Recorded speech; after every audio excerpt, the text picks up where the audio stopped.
Welcome to the Layer Seekers Podcast, a podcast about exploring the sprawling caverns of gaming, hidden treasures of geekdom, and the unexpected intersections of reality.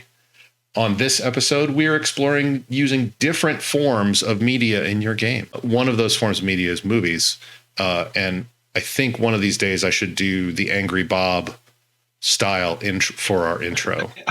Which I think you should. That would be fun. You should. We'll have to talk a little bit about Angry Bob coming up. Yes. It's much more in the cyberpunk vein. But one of the other things that I really like is Sentinels of the Multiverse. And you have discovered something that is, in my mind, tangentially related to Sentinels of the Multiverse. And I love tangents. So. Yeah, we're all about the tangents. And it's like we're both tired. Both had a long week. So like there are going to be so many tangents tonight. Ladies and gentlemen, so Sentinels of the Multiverse, we talked about it, geeked out about it before. It is a collaborative card-playing game. Also includes apps for iOS, Android, and Steam. And it's nice. It takes place in an alternative comic book universe. Like the comics never actually existed, but they're inspired by Marvel and DC, and it's great. And they had multiple expansions and all these releases and stuff. And I love playing it with my son, but I think even more playing it as the iOS app because it just takes care of all of the bookkeeping. However, Season 2 Pass ended a number of years ago. Like all of the content that is available has been released, except now we have Sentinels of Earth Prime, standalone app, also available on iOS, Android, and Steam. It's by the developers of Sentinels of the Multiverse, but with the heroes and villains of Green Ronin's Freedom City. So this is their Mutant and Masterminds default setting, right? And so my friends and I we had a short run campaign, I think it was like 6 to 8 episodes, something like that, of Mutants and Masterminds. Really enjoyed it. Honestly, I think we got distracted by something shiny, which is probably why we didn't continue that particular campaign, but it was fun. So this includes heroes like Omega, who's the skull guy with like he's got like power armor and a skull enclosed in a glass helmet. Hades, who's kind of your standard sort of like make a deal sort of trickster. Metamind, which is the Grue aka the Grue Mothership. So it's shape-changing aliens, think Martian Manhunter. And then Argo, the ultimate android, who is just a menace of machine intelligence. And he's opposed by heroes like the Bowman, so think Green Arrow or Hawkeye, Captain Thunder, who's kind of your classic, caped hero that wields thunder. Dr. Metropolis, which is interesting. He summons different locations in cities that he then uses to fight the bad guys. So like, I think there's like crushing asphalt or something like that. He's not like the Dr. Metropolis from Who Watches the Watchmen. No, this is different. Oh, that's Dr. Manhattan. That's Dr. Manhattan, sorry. Yes. Similar sort of like, larger than life figure looking over everything, but he controls the aspects of the city. He is like the living city. There's Daedalus, who apparently is like the immortal sun. No, wait, Icarus is the one who flies too close to the sun. So he is the immortal father of Icarus, right? So he's got all these crazy inventions. And if you have more than 7 cards in your hand at any given time, he incinerates himself.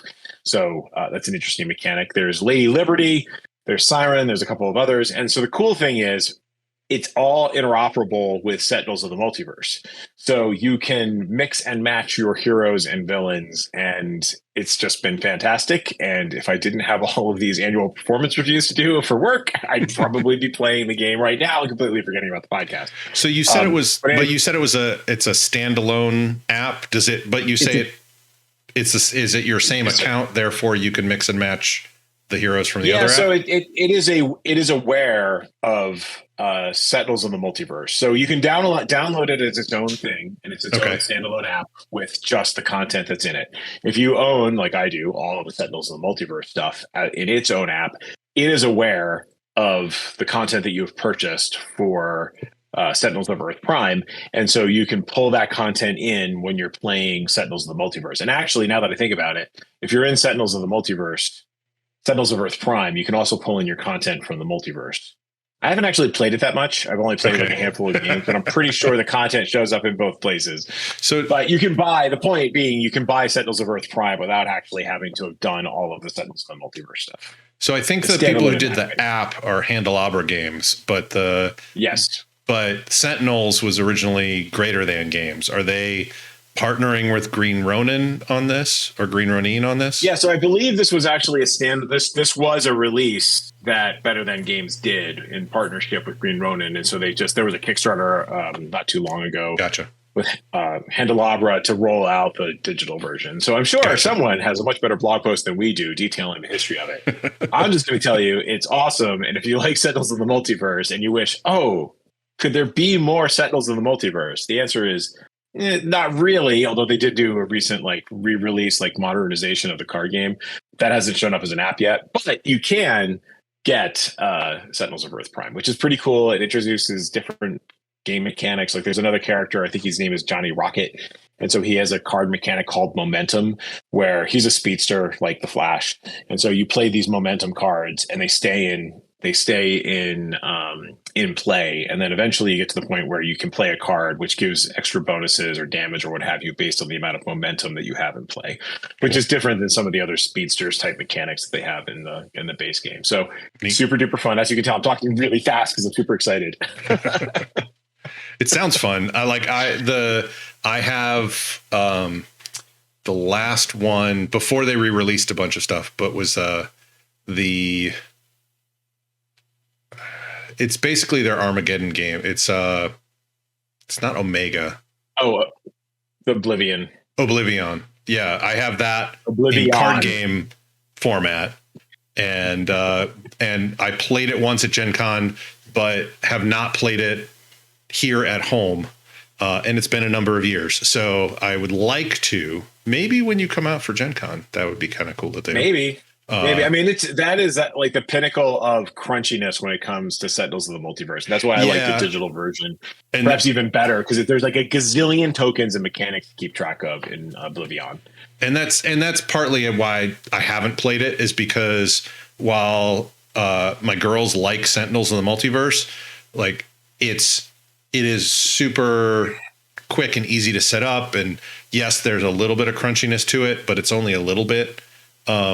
But then Oblivion cranks that up to 11 with hey, you have 6 mini bosses, and then Oblivion, and then each of you have all of this stuff, and all of this stuff needs to be kept track of.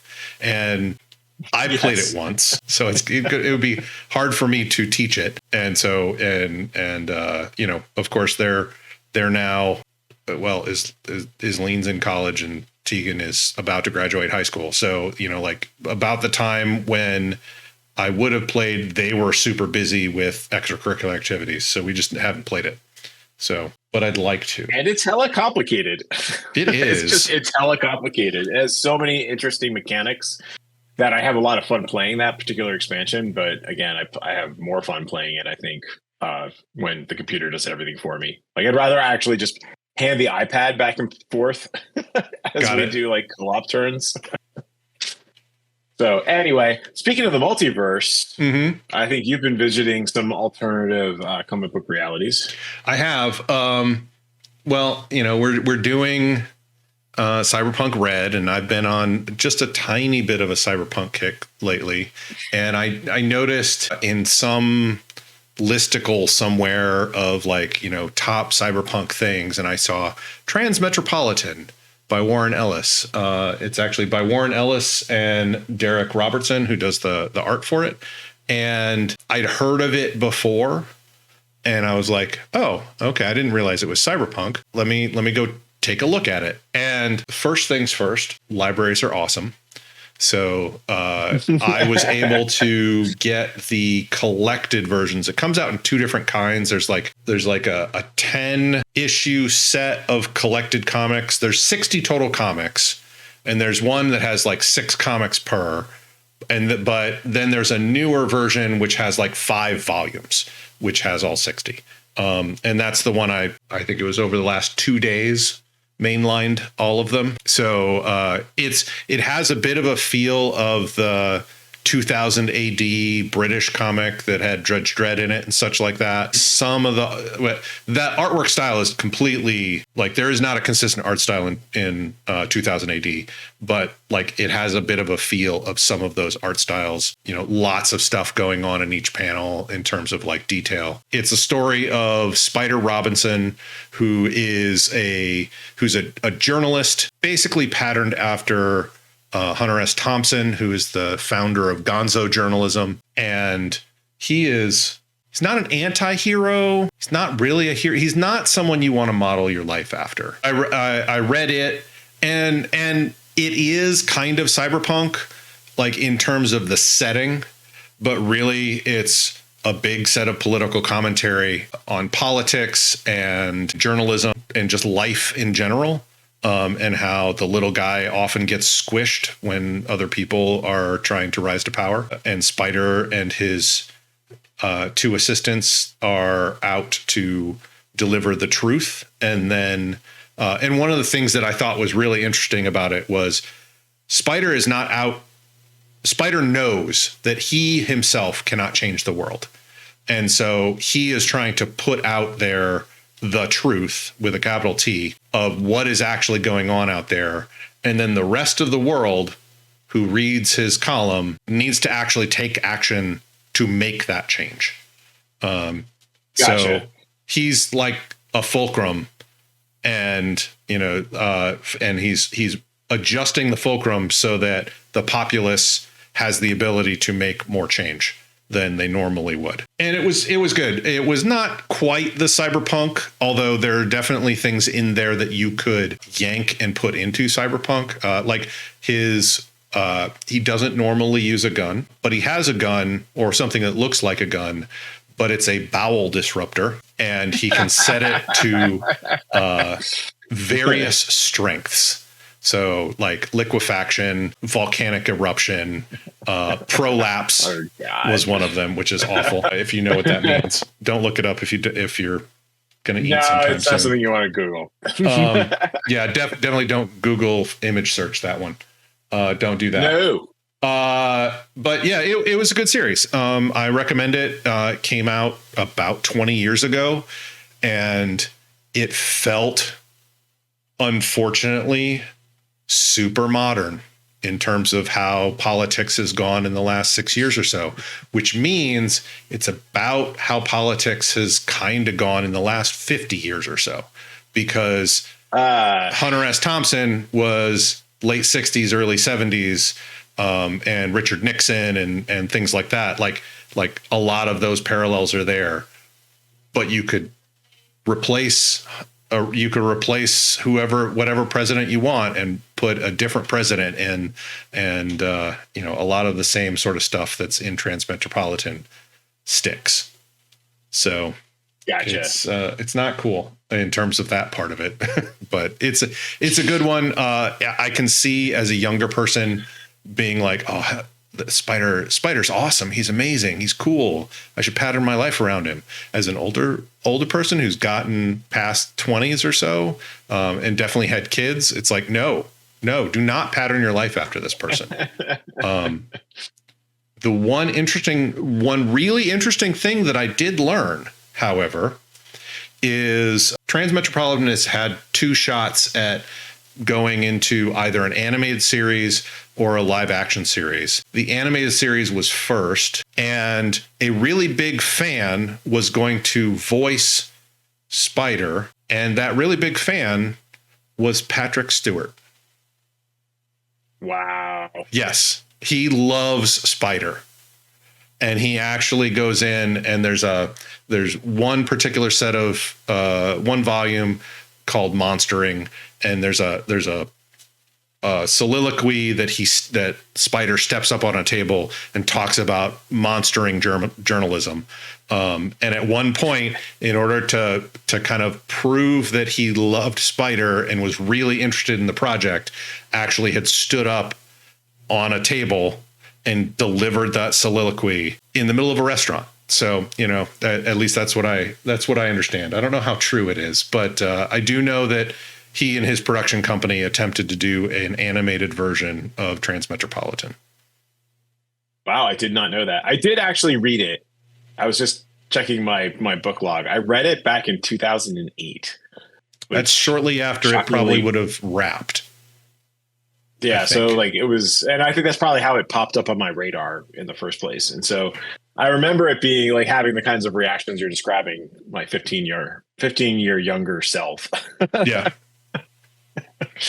So, but it didn't engage me quite enough to keep it going. But also, I didn't have it at the library. Like I would probably read through the whole thing now. I think so. So knowing that you're playing a media in the Cyberpunk campaign, do you find inspiration?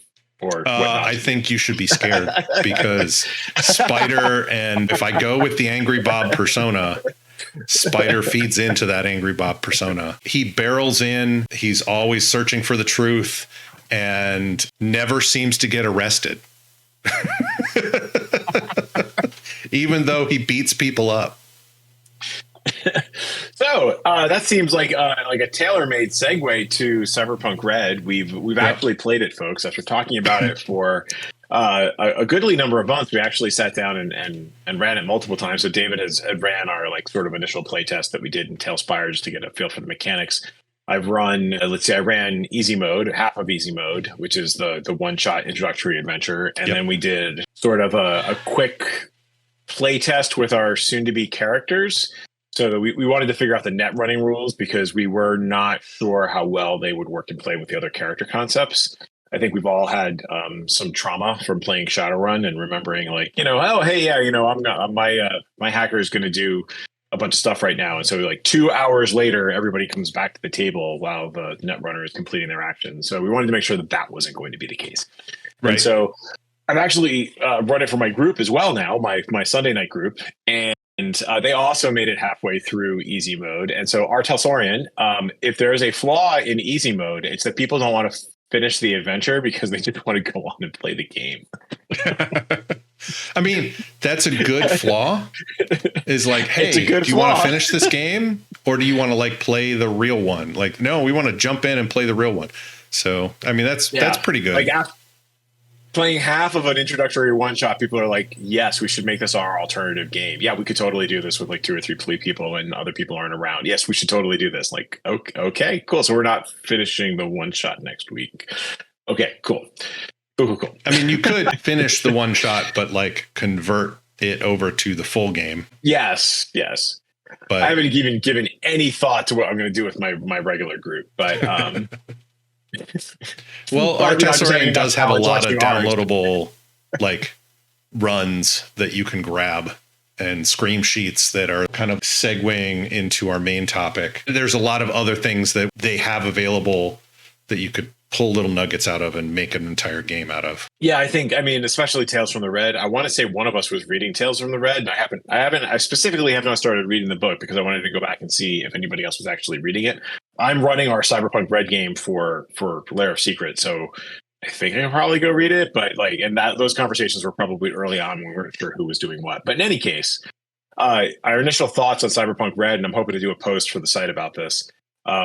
It's crunchy. It's like kind of an old school throwback in terms of mechanics, right? There's a lot of not like a crushing number of fiddly bits, but there are a goodly number of fiddly bits. It's deadly. So you critical hits.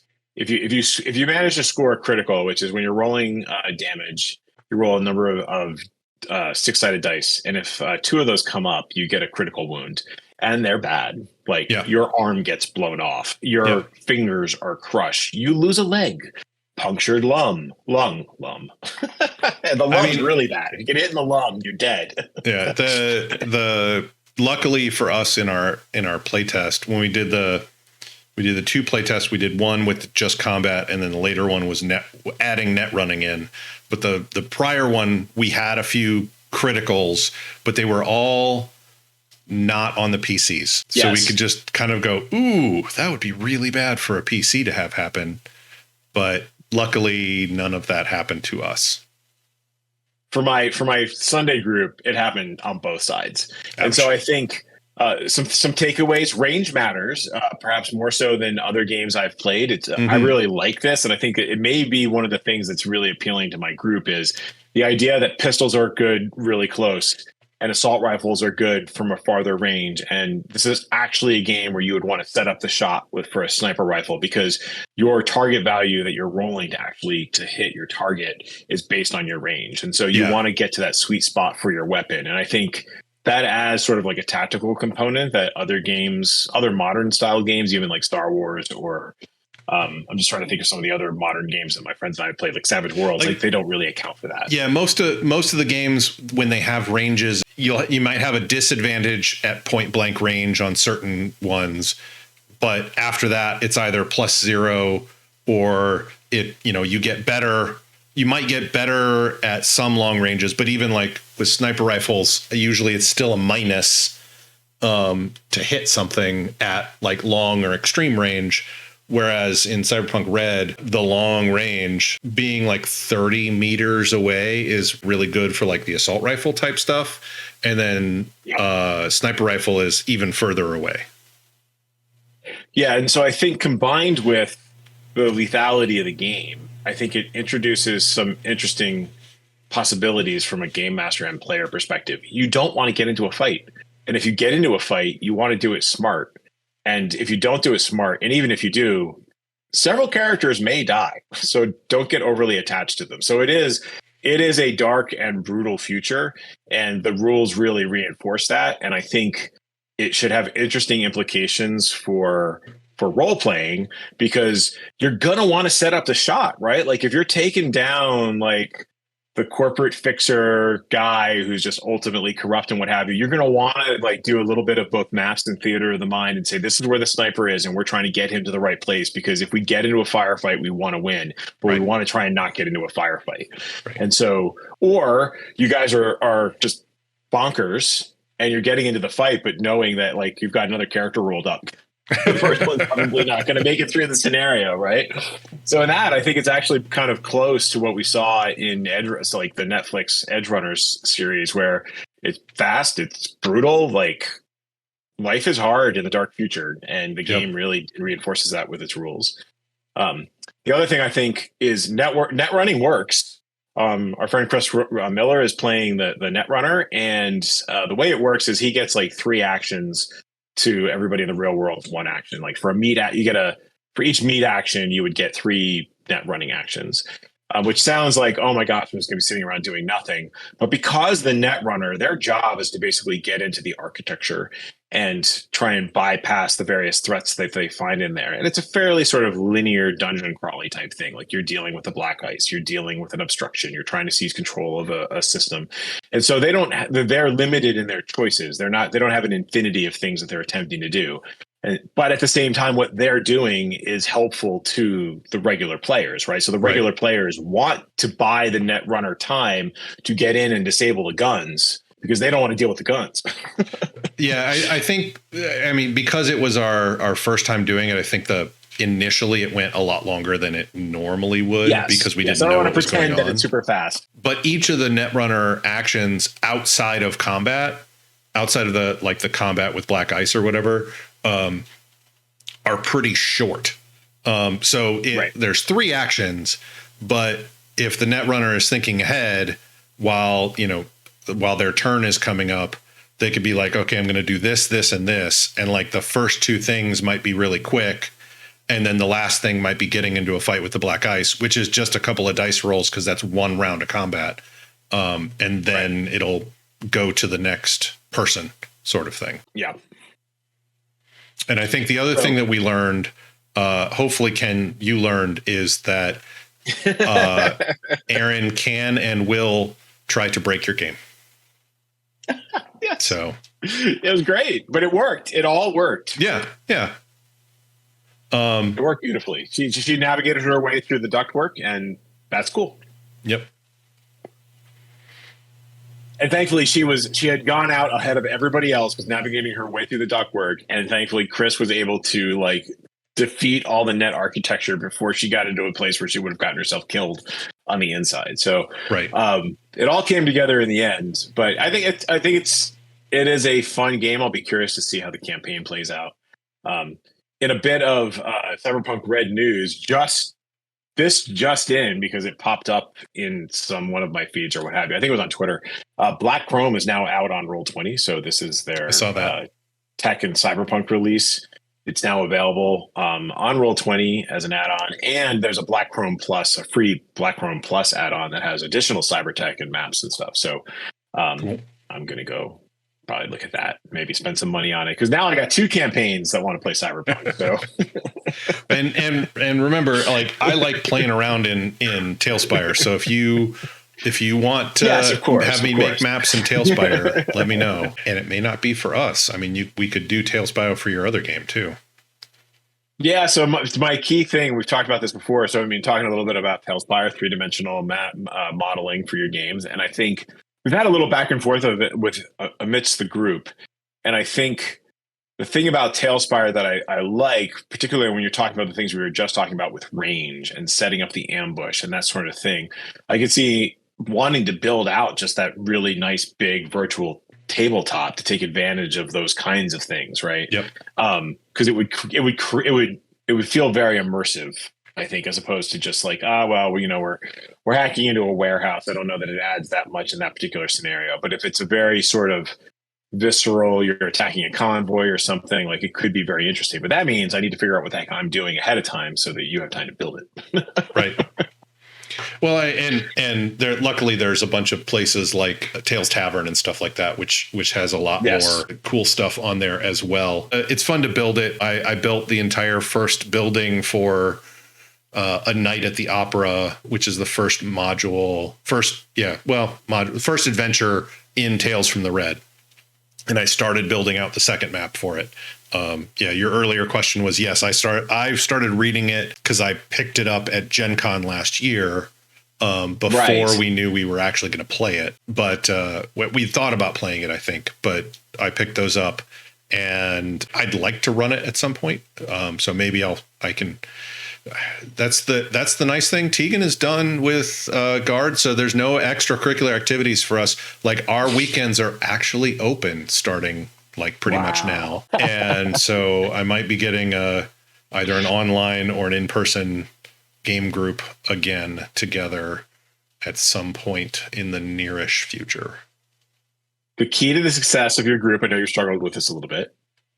Clearly, we've determined that the new key to success is to just have them run easy mode. Just run easy mode, and then they'll get halfway through it, and then they'll want to play. Okay. All right. I'd be curious to see if third time was the charm, but yeah. I do like the advice that I've liberally stolen. It was one of the, I'd say, a gaming YouTuber a role-playing game YouTuber who does, I think his name's Z, but he does cartoon type stuff. But he was saying, if you want to get people hooked, run a one-shot. Tell them that you're only running a one-shot, that there's no commitment.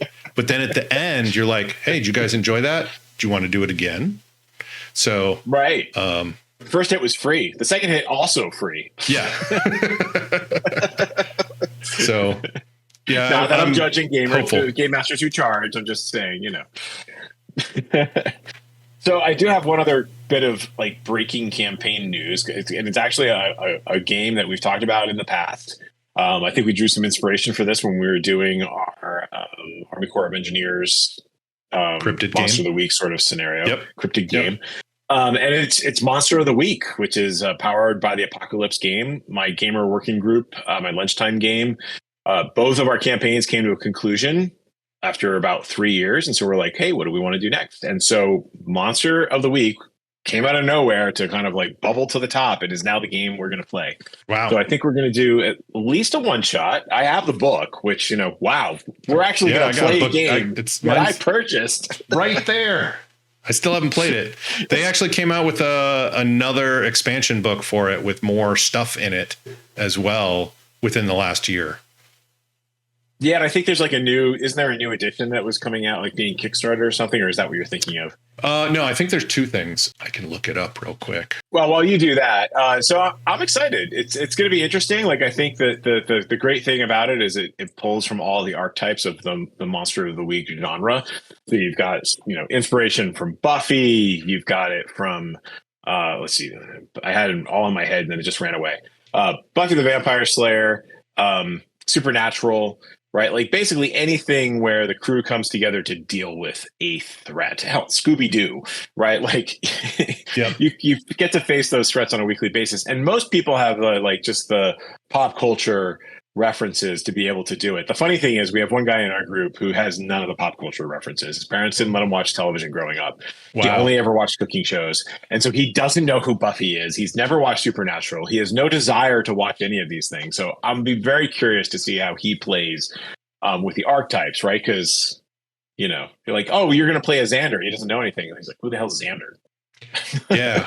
Yeah. I'm trying to like what you need to dig down into, like what types of shows his parent let him watch as a kid or enjoys now.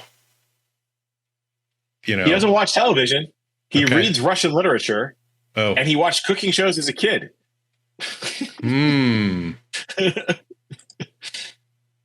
I mean, Brindlewood Bay does have a I know. Great British Bake Off sort of. It leaps to the forefront, doesn't it? Yeah.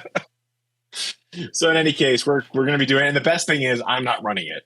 So another player in our group, another member of our group is going to be running it. So I'm curious to see how it goes. You know, I haven't played a Powered by the Apocalypse game since truly Powered by the Apocalypse since I guess Brindlewood Bay is the closest I've come. We did so it's a challenging game. We did we did Blades in the Dark and Scum and Villainy. Yeah, but they're not. They're kind of powered by the Really? Apocalypse, but they're I mean, they're more you the can forged in the twin dark see the DNA. sort Yeah. of things rather than Because you powered don't by have the like Apocalypse. skills. Yeah, you don't have skills and stuff in. If I remember correctly, I've just started rereading the book, but like it's truly like your standard Powered by the Apocalypse playbook, and it tells you Okay. like these are the standard moves that you have, and these are the class moves, the role moves that you have, and so it's very much a traditional Powered by the Apocalypse game as opposed to Blades in the Dark or Scum and Villainy. So Gotcha. anyway, I'll have more updates on that once we actually get to play it. Yeah, the Monster of the I think Week, right now I we're think, is a new selecting playbooks. hardcover edition with a new cover is the latest news. But within the last year, they came out with the Tome of Mysteries, which was That's what I was seeing. it's a supplement and mystery collection for Monster of the Week. So Cool. 8 new alternative weird moves that go beyond use magic, 4 new hunter playbooks, the Gumshoe, the Hex, the Searcher, and the Paromantic. I don't know what that means.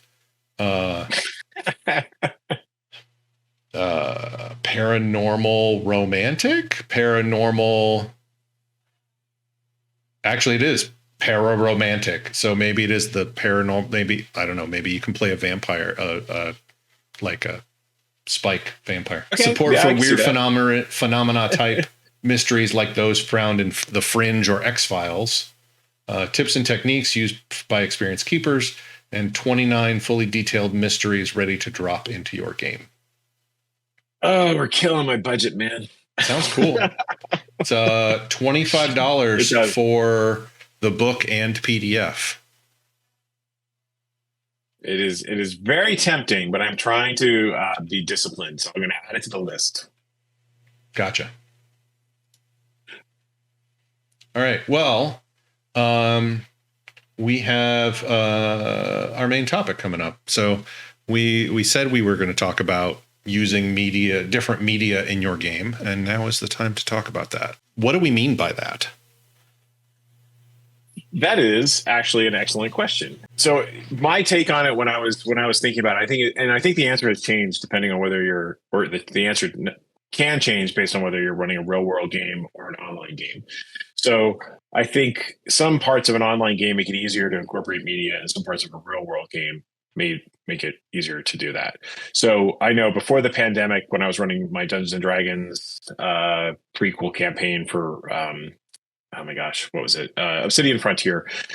I would go into Spotify or whatever music service I was using at the time, and I would pull in different ambient music to play during the game because I wanted to kind of get people in the mood and kind of reinforce the Feywild sort of adventure that I was going for, right? And I wanted to augment the descriptions that I was giving, and I was throwing the thesaurus at them, right? Like I would never just say green, right? It had to be verdant green or, verdant emerald, right? Like you can't just go with the straight up, plain old green or blue or what have you. Right. Especially not when you're dealing with the Feywild. Right, especially. So for me, it ends up being both things, right? So for me, using different media in your game as a game master, it provides me with inspiration, right? So if I'm just stuck and I'm trying to come up with different ideas, I just go into Pinterest and I start streaming through all of the things that are there and saying, okay, well, this is interesting, and it gives me kind of like a mood board to look at. But then during the actual adventure, I did this in the Feywild adventure. Like, there's some great, just very atmospheric artwork that's out there, and I would pull that up on my. We're on Twitch. I have a television behind me. You can't see it if you're listening to the podcast, but I have a television in my game room, and I would just throw that up onto the screen and say, "This is what you see," right? And it's a swamp thing type thing emerging from the mists. So that would help it reinforce the game. So that's kind of where I was at. And then also like real world stuff, like not real world, but like in-game world media. So what did it mean to you?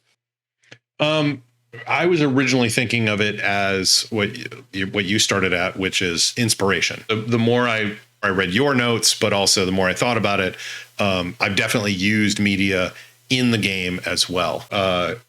I think we'll reorder these. I want to put art first because I do the same thing as you do. I have a Chromecast on the television in my living room, which is where when I have a game in person, that's where we've gamed. And we were playing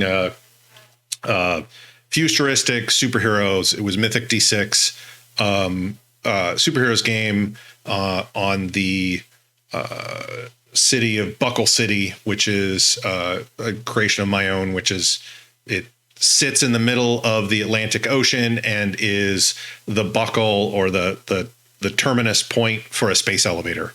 And so there's a lot of commerce there. There's a lot of grift there. There's a lot of stuff going on there. And so the superheroes are work out of there. And at one point they go into this research facility, and I had gone on Pinterest, and another good one to look up is, now I'm blanking on the name for it.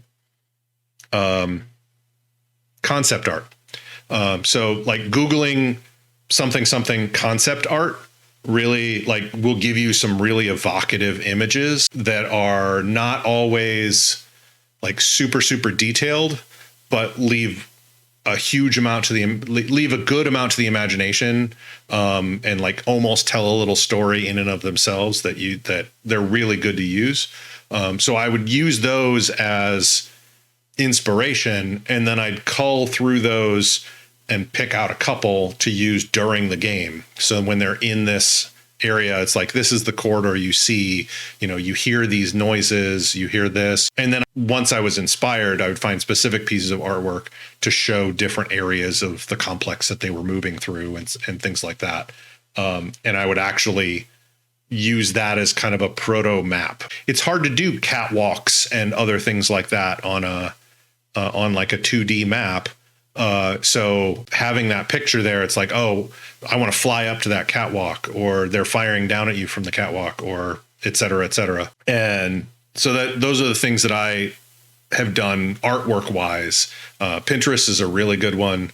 Google image search is another good one that I grab onto. Using concept art is a good one. In the last 6 months or so, there's AI driven art. I don't know how much I like that. Like, I'm still really conflicted because artists should be paid. And the art that those AIs were trained on is copyrighted art, and those artists were not compensated for the use of that art, in which case I don't think that should be used. However, I will also say, for a personal game where you're not putting it in a book or anything like that, I think it's probably okay to use with your personal group. Yeah, because there can be arguments made. Yeah, I mean, the same sort of thing kind of happens a little bit with Pinterest, right? Like, you've got these mood boards and stuff, and you're aggregating all this content, but I'm not paying a license for any of those things as I'm like using it in my game, but I'm not streaming it online. Like, I think, if I were doing, and I think we haven't talked about this for Cyberpunk, right? It hasn't actually come up, but I don't know if I were to use art in a game that I was streaming, I would want to make sure it was either that like the people who had created that art were being compensated. I think is where my head is at. Like in your home game, it's like evocative of like you're trying to evoke a feeling and what have you. It's a little bit different than if you're doing it as a for-profit endeavor, right? And especially if I was publishing something, right? Like I wouldn't just like randomly grab stuff from my archaeology Pinterest page to say, okay, hey, yeah, I'm just going to stick this in the book, right? Like I would find an artist to do it. Several of us have gone on to like Midjourney and made character portraits for our Cyberpunk game, but we're not going to use them in the game because this is more of a public consumption. Theoretically, in the future, we might get paid for this sort of thing. And I would rather pay an artist to do stuff like that. But if this were a home game, I'm okay with it using that sort of stuff as a home game add-on. Yeah. So it's an interesting, slightly terrifying, perhaps majorly terrifying area that's impacting our hobby right now, because it's tough, right? Because you just want to go out and like slam down some tokens and say, hey, here's like the art that I was able to quickly generate through Midjourney. But to your point, like that art came from somewhere. It wasn't actually spawned directly from the AI's non-existent mind. Right. So anyway, I had, when we were working on Cyberpunk, I did come up with I've come up with basically now, ever since I think I did my Day After Ragnarok campaign, I've been doing Pinterest boards. So I have one for Cyberpunk where I pulled together a couple of ideas. Arcologies, when I was thinking about doing Arcologies as the Dungeon 23 project, I was just started like squirreling things away as possible inspiration for doing like an arcology area a day. And now I just use it for Cyberpunk. I've been doing it for battle maps too, right? So if I find inspiration for battle maps, and then, there's a lot of freely available battle maps that are out there for use in games. And then there's also like identifying Patreons that you can go and subscribe to. Like I've been trying to find, especially for Cyberpunk, I think one of the other things we're finding is there's a niche use case there it's a niche genre, I should say. And so it's much easier to find battle maps and such for things like Dungeons and Dragons than it is for certain aspects of science fiction. I agree. The stuff that is out there, it is harder to find things for science fiction, especially if you're trying to narrow it down to just cyberpunk type stuff, because there's sometimes science fiction stuff doesn't look like what you would expect in cyberpunk. Things like Western genres, things like that. You might find some fantasy maps that would fit the Western genre, but a lot of times they don't. There's a bunch of things like that. But like for a long time, especially when I was running regularly, I would find all these maps. I would find different pictures, etc., and I would put them in folders on my hard drive. And then when I was prepping, I would look through them and go, what speaks to me? What fits the situations that I want to put in front of my players? Or where I know my players are headed in this direction. What do I have that fits the vibe of that direction? Like having just Pinterest is good, but effectively this is like Pinterest on my hard drive. It's just like a huge folder of stuff that I can go through and be inspired by. Yeah, and when I was doing my Day After Ragnarok adventure, which takes place, I'm trying to remember, it's like the Midgard serpent rises, the United States kills it with a nuclear bomb, it falls to Earth, and then it's Ken Height's campaign setting. And so it's very much like, I think alternative 60s, I think, is more or less the time frame when this happens, because the Midgard serpent rises at the end of World War II. And so I was going out and looking for like concept art from space programs for the Soviet Union and for the United States, like all that great like 50s and 60s concept art, that like just great like pulpy fodder. Yeah. Yep. So we have music on our list, and so we talked a little bit about that coming in. So I gotta say, I linked to some playlists that I have on Spotify. I love Spotify, but it has all the music. I know that Chris has. We thought some of our friends have been doing non-Spotify options, and if I can find a good way of building playlists with similar music elsewhere, I might do that too. But a lot of what I've been doing is just like, I need to get pumped for the campaign. I need to get into the right mindset for the campaign. And so for Elemental Apocalypse, I've got this playlist that's heavily inspired by actually the music from Willow. Sadly, the series is not continuing. They only did one season. but it's good stuff. And so it's got all of these the fun tracks where, again, like we've talked about in previous podcasts, music to throw yourself off a building to knowing that you're going to catch yourself on the way down. That's the key thing. Because, the other approach would be very depressing. But so it's that kind of like really pumped, going to charge into combat and do awesome stuff. So it gets me ready to go when I want to write for my campaign. And then for Cyberpunk Rad, I've just been like stealing stuff all over the place from the Matrix, Edge Runners, just random other cyberpunky themed songs. And so for me, the purpose of this, I'm not going to play it during my games. If we're in the real world, I might as kind of like a prelude to the game as everybody's like gathering, but mostly it's about just getting me in the mood. I use music in two ways. One is to inspire me, and the other is to like set the mood and inspire the players during the game. So like as a player, most recently, in fact, shortly before this podcast, I was going on a walk and put on some music that would fit my character. So it was like the Ramones, I Want to Be Sedated, and Hey Ho, and other like punk type music. But then you could totally mix in like Vangelis and like the Blade Runner soundtrack, etc. And then I would probably also mix in Bubblegum Crisis soundtrack from the anime from the 90s, but was heavily inspired by Blade Runner. Right. And it was, so like that inspires me for character wise, in game. I will sometimes usually I will play music that is instrumental to kind of set the tone or the mood. When I was doing a Star Wars game, there was a race that was coming up, and I'm trying to remember the song I used, but it was a song with actual lyrics. And it was like a 60s song sort of thing, but it had kind of the race type beat of like everybody jump in your pods and start racing sort of deal. Right. And so I tend to use a lot of the things with words will inspire me. Sometimes songs will inspire me for an entire adventure or a campaign. A friend of mine in college actually would he made a playlist he was using Iron Maiden at the time, but he made a playlist of like 20 different songs, and each song was basically 1 or 2 sessions of adventure that he then wrote the campaign around that playlist. He like put the playlist together and was thinking of scenes and things, but then put it all together in one coherent whole, and didn't let us know that this was the soundtrack for it until later.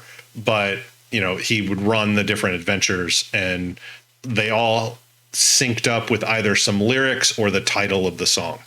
And so that's one way to get inspired by it. Yeah, definitely.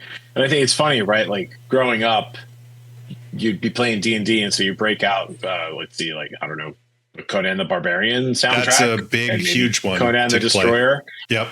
And that was it, because there wasn't really any other not a lot more music you could use. No. Nowadays we have an abundance of riches, right? Like there's so many different things. Even just Star Wars, there've been so many. It was so easy when I was running my Star Wars campaign, like to go to the original trilogy, but everyone's heard those songs a gazillion times, and so being able to go into things like Clone Trooper, like there was a Clone Troopers game, like there's a variety of game and series soundtracks that had come out that like would riff on the Star Wars ideas, but it wasn't music that people had heard regularly, right? And so, and it wasn't as distinctive as what you would see in The Mandalorian, right? The Mandalorian soundtrack actually has its own sort of like musical language that it's kind of a Western, Wars, very distinctive, like it's a Western or like Firefly-ish vibe. For those, right. There was actually after Jedi, they actually Lucasfilm actually came out with a book and actually a soundtrack for the book and they had a bunch of media around it. I happened to go to their Gen Con thing. It was like, we're going to push this so much that people are going to swear they saw the movie of it, even though there was no movie. And what it really was is it's the book with Dash Rendar in it. I don't know if you're familiar with that. Maybe it's Shadows of the Empire, I think. Yeah, it was like a video game, and it was no. Oh, okay, no, it wasn't Shadows of the Empire then. It was a different one. It had Zizor in it as well. Okay, who was a Phaline who had pheromones, and so he was always hitting on Princess Leia.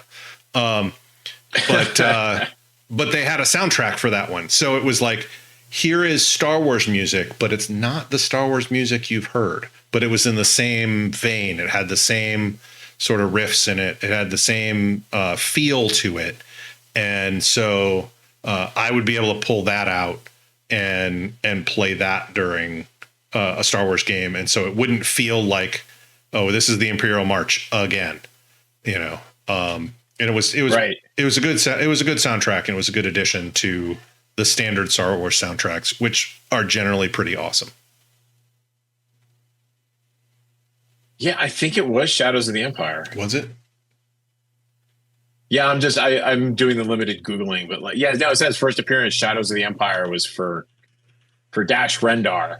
I think I played part of the game. I didn't realize. I remember it being the huge like media event, but oh yeah, it is. Okay, yeah, you're right. It is. It's the Shadows of the Empire. It was, and they had Varice Sarabande Records did the soundtrack for it. So it was 10 songs, and Zizor was the main baddie in Shadows of the Empire. Yes. So. Yes. So I think the key thing when you're using music in your actual game is, if it is going to be on a loop, like make sure that it's a helpful loop, right? So if you're doing the pod racing thing, you don't want it to just suddenly drop out in the middle of the race while you're trying to keep things moving as the GM, and suddenly like everybody's kind of noting that you got to a lull, right? Like it should be music that can continue, or you go through the playlist once and then you just stop it as like the game persists until the scene ends. Right. Like otherwise, like if you're playing the same scene for 3 hours. Yeah, I think that actually leads us into the next thing, which was soundboards. You can use soundboards during a game to play background music or to play sounds. Soundboards. But you can play short sounds that will give kind of a little sting or a little thrill to your players and make them sit up and pay attention, or get them into the mood more. If your group's walking down a forest path and suddenly they hear a bunch of orcs shouting from the trees, you can play the orcs shouting from the trees sound, and your players will sit up and pay attention to the orcs that are crashing through the trees at that point. Yes. So, the one that I'm most familiar with is Sirenscape, and they're pretty good. I was actually thinking about using them for one of our games here, but unfortunately, it's labor intensive to do that. I can, but the way that they do sounds, all of their sounds, or nearly all of their sounds, are actually on, I believe, SoundCloud. And so Sirenscape is actually an interface that will play the sounds directly from SoundCloud. And some sounds are Creative Commons, and they're different licenses of those Creative Commons. So you have to give the proper attribution and everything like that when you're streaming. And unfortunately, they don't have like hey, I'm using these sounds. Can you give me all the attributions that I can just show on screen or whatever? Right. We would have to go through to each individual sound and read the license agreement and then apply and then comply with the license agreement. So that's why I haven't tried to do it on the podcast. But it's a pretty cool set of stuff. There's a free version. There's a subscription version. And then, of course, you can also just go to SoundCloud, but they've done the work for you already and done a whole bunch of searching and made sounds and put them on SoundCloud, et cetera, or hired people, paid for people to make sounds for them and put them on SoundCloud, et cetera. And so it's it can be very handy to do that. But if you want to make your own soundboard, you can do that with like SoundCloud or other, like you can search on Google for other sounds, etc. And you can use a different soundboard, such as Discord just recently introduced a soundboard feature. If you're on the Discord server, you can set up a soundboard if your admin lets you, or if you're an admin on it. And that could be just as easy to use as well. So I haven't played around with it. I don't know how feature rich it is. Given that it's brand new as of recording, right? It's probably not very feature rich. Sirenscape allows you to layer a whole bunch of different sounds. It allows you to save those settings. It allows you to adjust volumes on individual sounds in your group of sounds. It has looped music so that you don't end up with, like, as Ken was saying a bit ago, with like, hey, the pod race is still going, but the song ended. This one would have like, hey, this is the pod race, and the end of the pod race kind of naturally flows back into the beginning of the pod race. So it's a nice loop and your players don't really notice, but you can't really argue with free. So if Discord's giving it to you free and that's your budget, go for it. So the other thing that I think is helpful, I've used it a handful of times. I think if I was doing more real world games, I would do more of it, is atmospheric sound effects. So specifically, like, you can do those things like it's a thunderstorm, and you want to reinforce the fact that there's a thunderstorm, so that everybody remembers they're supposed to be taking negatives to their arrow shots because there's a raging, downpour happening, right? Well, okay, well, cool. Bring up a thunderstorm track, like bring up the high winds, the howling winds track, right? And those loop naturally. And so, you might not want to go on forever because the combat's going to last longer than the tracks, but still reinforcing the idea that you are in a thunderstorm. Yes, you're at -4 because there's high winds and heavy rain. And oh wait, did you just get struck by lightning? Yep. And there's a bunch of sound effects libraries out there that might. There's a bunch that are paid, of course, but there might be some that are free out there that you could get those thunderstorm sounds, etc. There's also a few YouTube channels, which is basically like 8 hours of thunderstorm. Where someone basically went out to the middle of the woods and set up a recorder and recorded 8 hours of thunderstorms. So, having a YouTube playlist would be kind of nice too. The thing that is difficult for me is similar to what we talked about with Tailspire, which is it all takes time and prep. So the least amount of friction that you can make the process of setting up a soundboard or setting up a set of soundtracks for yourself, the more likely you are to actually use them. I've used the soundtrack stuff in the background, but a lot of times it'll be like I hit play and then we play for a while, and maybe I have those sounds on repeat or that playlist on repeat, but I forget because we're just deep into the role playing and I've forgotten to hit stop, or forgotten to go to the next track that I want to. We'll have like pleasant music going on, but we'll be in the middle of a battle or something like that. Usually it's not battle music playing while you're in the quiet scenes, because that's really noticeable. But sometimes you forget about those things. So using sounds as friction free as possible will be your success. Will lead you to success in actually using it effectively. Yeah, I completely agree. So then the other thing we were talking about was a different kind of media, which is the in-game media, right? And I think Angry Bob is starting to allude to this. So who's Angry Bob? So Angry Bob is my character, but I basically have named him after there was a movie out in the early 2000s called Hardware, which feels very much like a cyberpunk dystopian future short story. And Angry Bob is a DJ on the radio, and he's basically, it's like he's between songs and he's talking about the weather and other things like that. And when we actually get into the game, I might do his actual spiel. because it's fun to do. I probably will not be able to do that voice in character or even that attitude in character the entire game, but I'll try. I did read all of Transmetropolitan, so I've got a much better hold on who Angry Bob might be and how he might act. Right. But he might die really quick if I act like that. I brought Angry Bob from an in-world radio of hardware, and so I'm going to bring him into Cyberpunk. And so that's Angry Bob. He's like a DJ and a news person. So he's there's music that surrounds him as well. So yeah, I think it's a fun concept. I think, Max Headroom is another sort of like inspiration in terms of like a real world. Like you have Max Headroom, and it's been a while since I actually rewatched the series. I have all these like pleasant, fuzzy memories about it. But right, like you had this commercial who became this, like, spawned the series, and then like the interactions between Max Headroom and his reporter human persona. I guess Max Headroom's actually the persona, but in any case, yep. Like the idea that you had like this sprawling media complex that was in a way its own character, right? And so I think it reinforced the world by giving you all of these options, and kind of it was out there, right? Or even like in RoboCop, right?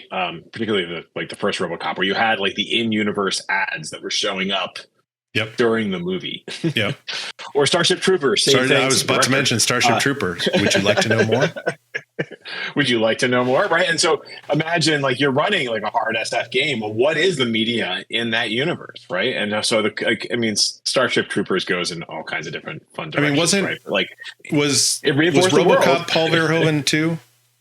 Yes. Yeah. Okay. I mean, that makes sense. RoboCop 1 was. Yes. I don't think I don't remember any commercials in RoboCop 2, or I don't remember RoboCop 3. So I just rewatched RoboCop 2, and I don't know. It's really fuzzy. I think all the good ones were in. If there were, good ones are in RoboCop 1. Yeah, it's kind of like Highlander. There is only one. Right. So, I think that idea of being able to, if you have the time to build out that sort of content. So when I ran my Mutants and Masterminds campaign, again, it was only a handful of episodes, but I wanted to play around with this kind of stuff. And so I had a blog called The Constant Sentinel, which was basically just by an obnoxious fanboy who blogged about the exploits of the various heroes in Freedom City. And so after a session, instead of doing a recap, I would write a blog post by that character talking about their exploits or some other thing that was happening in game, with the idea that the players could go out, read the blog, and pick up some bit of in-game note that might otherwise not come up in the game. That takes a lot of effort, which may be one of the reasons why the campaign only lasted a couple of sessions. Like I would, similar to that, and actually similar to Cyberpunk Scream Sheets, which we'll talk about in a minute. But when I was running a D&D campaign, I had a basically one-page, single-sided newspaper, fantasy newspaper. And so I had like the title and like the date, etc. And then one article was a summary of what happened in the last adventure. Or in the last session, and the highlights from whoever was writing it, their point of view. But then there'd be 2 or 3 other articles that would be rumors or news or other things like that were happening in the world outside of what the party was doing. And so the party was the party always had 3 or 4 hooks every week that if they wanted to detour from the plot that they were on, they could go, oh, we need to take care of that. Or, oh, let's check into that thing. Or, if they just read it, I'd print them all out and I'd give a copy to everybody at the beginning of the session. So they could, and it didn't take very long to read. They could be like, oh, let me put a pin in that so that when we're done with this thing, we can go investigate that other thing. And it was neat for me. It was also a way for me to actually plan and keep track of what was happening in the world and not leaving it static. It's super easy just to have to focus on the adventurers and let the world stay static until they are done with that adventure. But it's always more fun to me when the world is still moving and spinning and the adventurers happen to live in it and they can affect the world, but they don't affect everything in the world, and the world is going to affect them too. And so that newspaper was a way for me to do that. I did something similar in my D&D campaign, the long-running Black Razor Guild campaign, where I would have the and we talked about this when we were talking about weather in one of our previous episodes, right? Like I would have the month. I would randomly generate the weather using an app, and then I would come up with random headlines that were going to be happening. We had an in-game sort of quasi newspaper called the Griffin's Crier, which was one way of getting hooks out there. Some of it would just be the criers who were trying to sell like the Griffin's Crier on corners, right? And so they would be calling out the latest news. And then bards, like, I mean, even without having some sort of printing press in your campaign, you could have the bards like either making fun of the players for their most recent adventure because they're notable, talking about the other happenings of other adventurers, because Obsidian Bay, our home world, our hometown was very much an adventurer based town. So people were always doing stuff, right? And so like as you point out, like you've got adventure, you can reinforce the game. You can reinforce what the players are doing and how the rest of the world views them, right? Because they think they're heroes, but like, you know, the bards are going to find things to make fun of. And then you can just have random plot hooks that like the bard singing about the lost treasures of, you know, the Thieves Guild of Blue. Mm-hmm. Oh, wait, what was that? That is one of the reasons why I like the scream sheets that Art Talsorian puts out for Cyberpunk Red.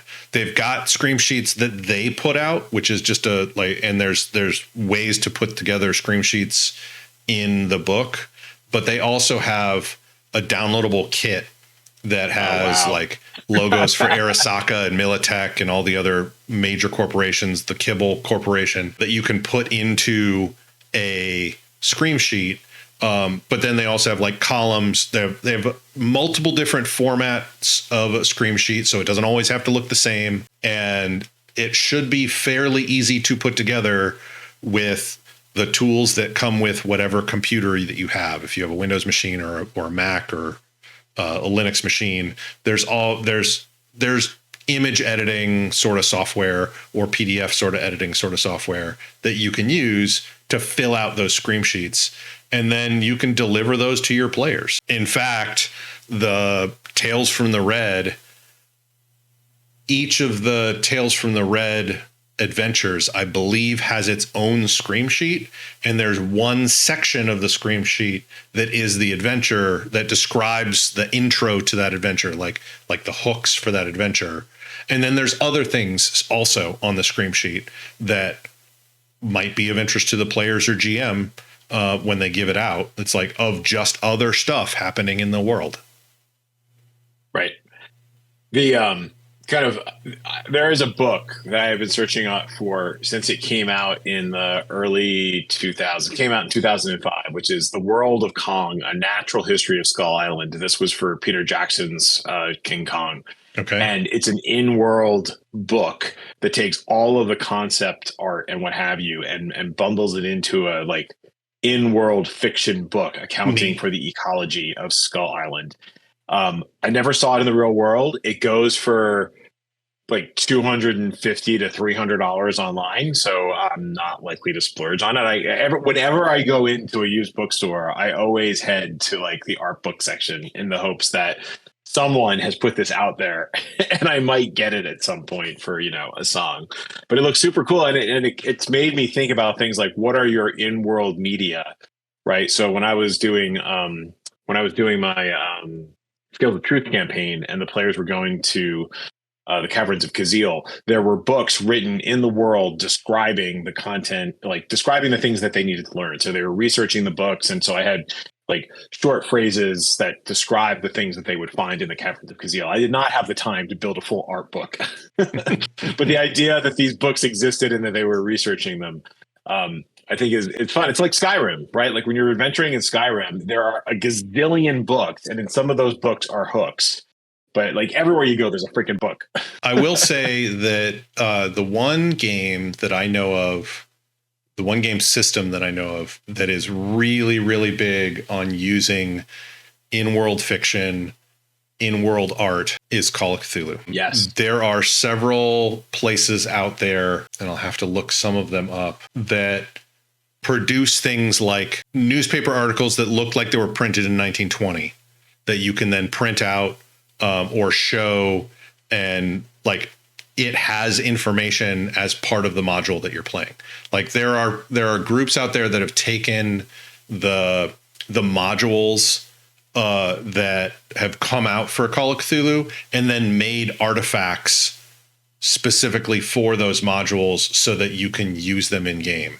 And you can even get pretty expensive, I believe, in like buy like bottles or scrolls or entire like old tome books sort of thing that would go with your campaign that actually has like pertinent information for your campaign. And it lends a certain verisimilitude of like, oh yeah, this thing could be real, or this thing could be, it pulls you into the game a little bit more when you have stuff in your hand that's like a scrap of paper that has, a newspaper article with like an obituary, of someone who died 20 years ago, but you just talked to them, that sort of stuff.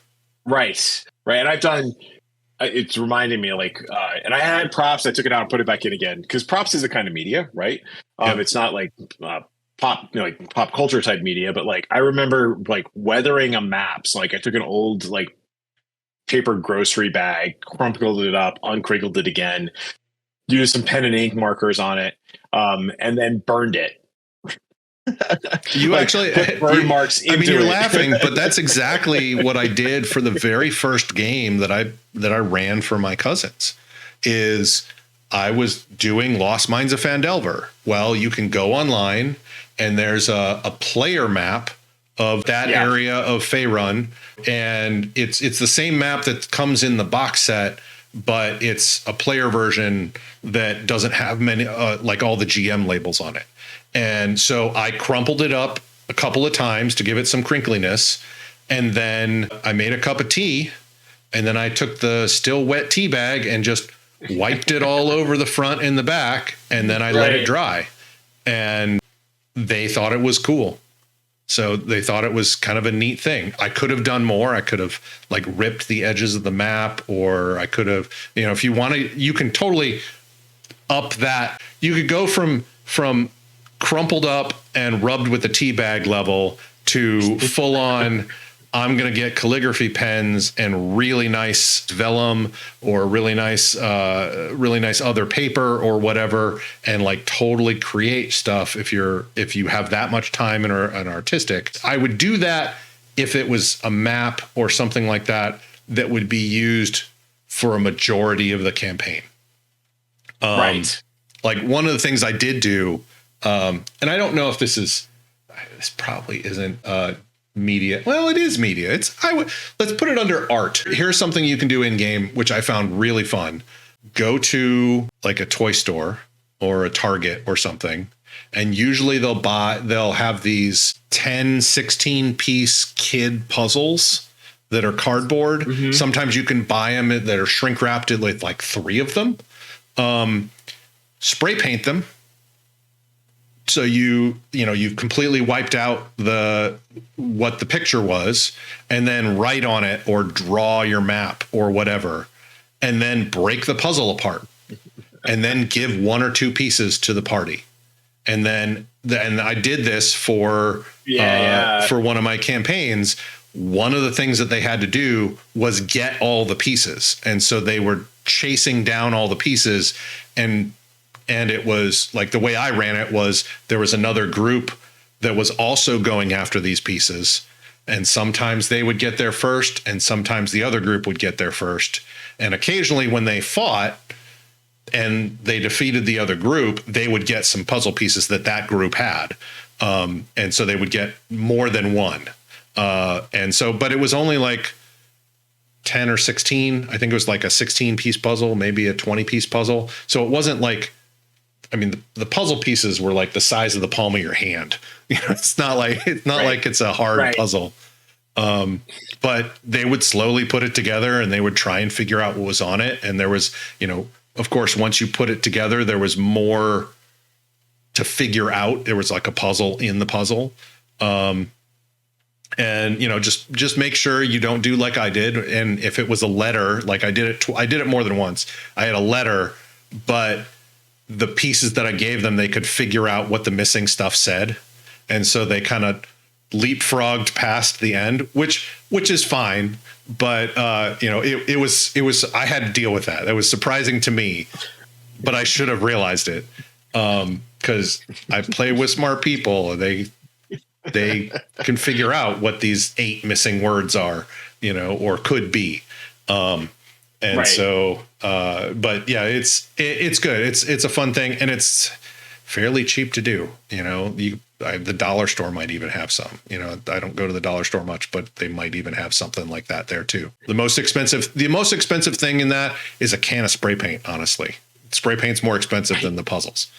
I have to say, I don't know if you remember this, but you're describing this reminds me of like classic episode of the series Lost, where like the lights go out in the bunker and suddenly there's this map, and you see just for a second, you see the whole illuminated map of the island with all of the things that the people have discovered in the meantime. And I remember my friends and I picking over the screenshots of that map and like, what do you think this means? What do you think this means? Yeah. Right. And so having something similar where you find the map and it's just so packed full of like non sequiturs and red herrings and other just random stuff where the players come up with what they think it is. I don't think Lost lived up to the potential of what was on that map, but it was a really cool moment. And I think that's the kind of thing that you can recreate in your campaign if you were willing to spend the time to come up with those kinds of artifacts. Yep, for sure. The other thing that I've done is with fiction is take books that I've read, and I'm pretty sure we've talked about this. I don't know of any GM who has not done this, but like take things that they've read and twist them and make them into adventures for your game. Oh yes. What's interesting is you can totally take things like a science fiction or a horror game and twist it into like, say, a fantasy game. You could easily take the concept of Terminator, maybe minus the time travel, but like some sort of automaton has traveled and is trying to kill a person with a certain name going through a city, and they're unstoppable. But your party has to stop them, and you have to figure out what's going on. That's the Terminator, basically. You could totally pull that into a fantasy game. Or you must end the bloodline. Yeah, the thing is going after a particular bloodline. Exactly. Or certain wielders of the secrets of said magic, or what have you, right? Like, yeah, we're gonna find you, we're gonna kill you, and then the players have to figure out how to either keep that person alive, or maybe one of their friends is one of those people. Like, yeah, it's makes me want to use that now. Yeah. Feel free. It's not my idea. Elemental apocalypse. Yeah, there's other ones. Let me look at my thing here. There's the Support Your Local Wizard by Diane Duane, who the concept of it is when you're young, you have all this creativity and things like that, and you have the ability to access magic, and that fades as you grow into adulthood. So you are more creative and more energetic, so you can access more powerful magic, but you get better at using the magic the older you get, but you get less powerful. And yes, it's kind of Harry Potter like, but it came out 15 years before Harry Potter. But that's a good one. And then you can steal from other stuff like the Elric Meldabone or Chronicles of Amber. The favorite one that I've heard multiple friends of mine or GMs have pulled from is Fred Saberhagen's Book of Swords, where the gods crafted a whole bunch of different swords, coin spinner, town slayer, stone cutter, etc., and they'll throw one or more of those swords into their campaign. Whether or not there's a story attached to it, or they just thought it was a cool sword, that gets in there. Right. And don't feel bad at all about doing that. There are a ton of other things that were based on something before. West Side Story is Romeo and Juliet. Right. People still liked it. There are many different ways of Romeo and Juliet being done. They had the quote unquote modern day. I think wasn't it Leonardo DiCaprio? Yes. Was in it along with, I can't remember her name now. She was in Stardust as well. She played Juliet. But it was set like in modern day. And so they're like, here's my dagger. And you see a 9mm, but it has dagger stenciled on the side. You know, it's like, right. Take a story and figure out how you can twist it to fit in the genre and the game that you're playing right now. I think that's something that could easily be done in terms of the fiction side of things. Definitely. So everybody, thanks for listening. If you have feedback, we love feedback. You can send it to us at podcast@lairofsecrets.com or via Twitter @lairofsecrets. And since Twitter is going through one of its periodic meltdowns, we've been also doing a lot on Mastodon, actually. So visit us there at dice.camp /@Lair of Secrets. That's a mouthful, but that's okay. You can just go to the website, click on the link. We stream this live on Twitch if you want to get your fix early and unedited. We are Lair of Secrets, one word over there.